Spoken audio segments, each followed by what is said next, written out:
हरक सिंह रावत को पार्टी से 6 साल के लिए निष्कासित कर दिया गया है, जिसके बाद अब माना जा रहा है कि हरक सिंह रावत आज कांग्रेस में शामिल हो सकते हैं, यानी कि घर वापसी कर सकते हैं। बताया भी जा रहा है कि कांग्रेस नेताओं से मुलाकात भी लगातार उनकी देखी गई, इसी गतिविधियों को भी इसमें शामिल किया गया है। बताया जा रहा है कि कांग्रेस नेताओं से लगातार वो मुलाकात करते रहे, उनसे ऐसी कई गतिविधियों में शामिल होने के चलते उन्हें बर्खास्त कर दिया गया है। ये भी कहा जा रहा है कि वो अपने अलावा अपने बेटे और बहू के लिए भी टिकट मांग रहे थे, जो पार्टी को मंजूर नहीं था। लेकिन हरक सिंह रावत पर जो तमाम आरोप लग रहे हैं और उन पर जो एक्शन लिया गया, उस पर उनका क्या कहना है, उनसे खास बातचीत की टाइम्स ऑफ भारत संवाददाता ने। सुनिए। सर, आपको सस्पेंड कर दिया गया है। बीजेपी में बोला है कि आप इलीगल पार्टी एक्टिविटी में इंडल्ज थे। क्या ऐसा क्या हुआ जो आप ऐसे सिचुएशन में कि बीजेपी ने आपको निकाल दिया पार्टी से? अच्छा क्या, मैं सोचता हूँ कि ईश्वर ने इनको इसलिए मैं एक कहावत है हमारे देसी भाषा में, विनाश कार्य विपरीत।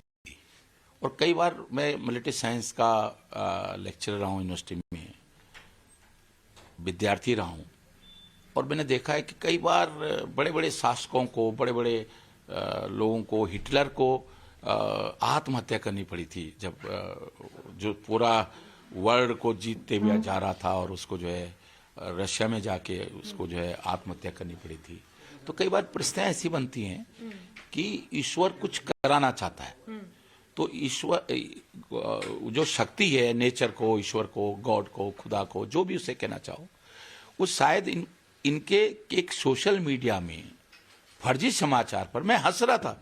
जब मैं देहरादून से चल रहा था, उमेश काऊ जो रायपुर के विधायक मेरे साथ थे, मैंने कहा बताओ, हम लोग यहाँ मजे से चाय पी रहे, ये कह रहे सोनिया गांधी से मिलने जा रहे हैं। मेरा कितना क्या फर्जी समाचार चल रहा है।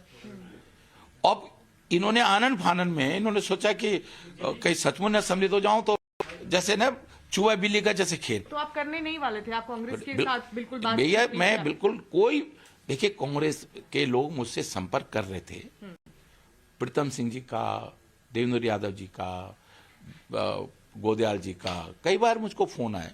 मैं उनसे कहता था भाई, अब जैसे होता ही है राजनीति में कि संबंध ऐसे होते हैं कि भाई छोटा सा प्रदेश है, तो मैं कहता था भाई मैं देखूंगा, बात करूंगा, टाल देता था। लेकिन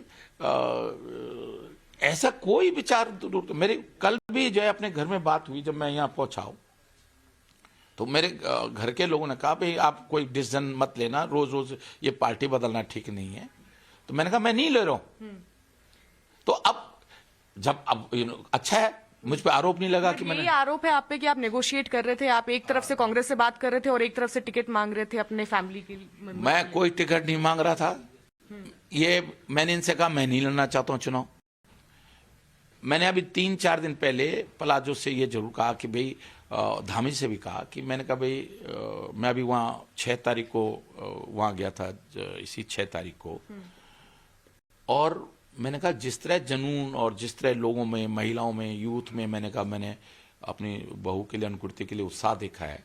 अगर आपको लगता है कि भाई वो चुनाव जीत सकती है, आप सर्वे करा लो, आप आंकलन करा लो, तो उसको दे दो। कहना आपने आज तक क्यों नहीं कहा? मैंने कहा मैंने इसलिए नहीं कहा कि मैं क्यों, कि मेरी बहू है, मेरा बेटा है, मेरे घर का कोई सदस्य है, इसलिए उसको चुनाव लड़ाओ। मैं इस बात का पक्षधर नहीं हूं। किसी की प्रतिभा को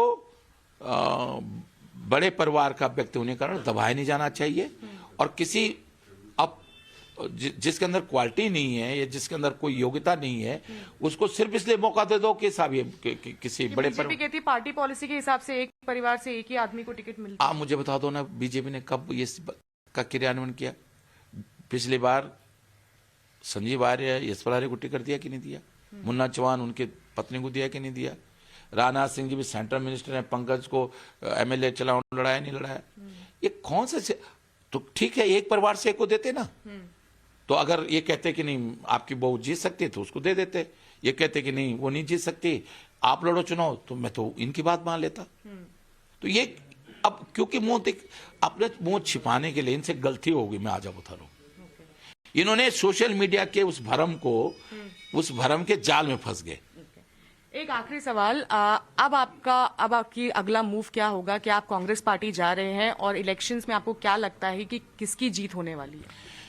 मैं सम्मिलित होता नहीं होता, उत्तराखंड की जनता मैंने कल भी मुख्यमंत्री से भी एक एक सीट पर डिस्कस किया, पलाजो से भी मैंने, यूपी के बारे में भी धर्मेंद्र प्रधान से आज से 3 महीने पहले डिस्कस किया, मैंने नड्डा जी से कहा, मिश्रा जी से कहा, और एक एक सीट उत्तर प्रदेश और उत्तराखंड में मैंने, जैसे यूपी में जो घटनाक्रम आज हो रहा है, सतपाल सिंह जी देहरादून मेरे पास आए थे, चितन मुनि स्वर्गाश्रम वाले बैठे थे, मैंने एक दिन धर्मेंद्र प्रधान को कहा कि भाई उत्तर प्रदेश में क्या होने वाला है, आज हो रहा है।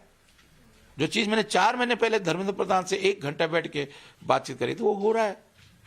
क्योंकि उत्तराखंड के लोगों को मैं बहुत अच्छी तरह समझता हूँ। 5 साल में आप ऑल वेदर रोड के नाम पर कितनी बार वोट मांगोगे, रेलवे लाइन के नाम पर कितनी बार दे दिया है ना, 2014 में लोगों ने वोट, हार रही है उत्तराखंड, बिल्कुल 100% हार रही है। और आप कांग्रेस जा रहे हैं? अभी मुझे नहीं मालूम, लेकिन अब मैं जरूर कांग्रेस से बात करूंगा। Thank you. तो आप सुन रहे थे हरक सिंह रावत को। उनका कहना है कि बीजेपी हार रही उत्तराखंड में, और जब हमारी रिपोर्टर ने, टाइम्स ऑफ रिपोर्टर ने जब इस बारे में सवाल पूछा कि क्या आप कांग्रेस जा रहे हैं, जिस तरह के आरोप आप पर लगातार बार बार लग रहे हैं कि आप कांग्रेस के तमाम नेताओं के साथ में संपर्क में हैं, उनका कहना है कि अभी तक तो नहीं था, लेकिन अब आने वाले वक्त में मैं जरूर कांग्रेस के जो तमाम नेता हैं अब उनसे मुलाकात करूंगा और जाने की बात कहूंगा। इस बीच कुछ ऐसे भी मूवमेंट्स देखने को मिले जब हरक सिंह रावत भावुक हो गए। आप तस्वीरों में भी देख रहे हैं, हरक सिंह रावत भावुक हो गए, उनकी आंखों से आंसू छलक पड़े। उनका कहना है कि मैं जिस तरह से पार्टी के लिए निरंतर कार्य करता रहा, वहां पे शायद इस बात को नहीं समझा गया और पार्टी में अपनी बात रखने की जगह नहीं है। उन्होंने ये भी कहा कि विनाशकाले विपरीत बुद्धि हो गई है इस समय उत्तराखंड बीजेपी की, और उन्होंने ये भी कहा कि अगर मुंह खोलूंगा तो विस्फोट हो जाएगा, इतनी ढेर सारी बातें हैं।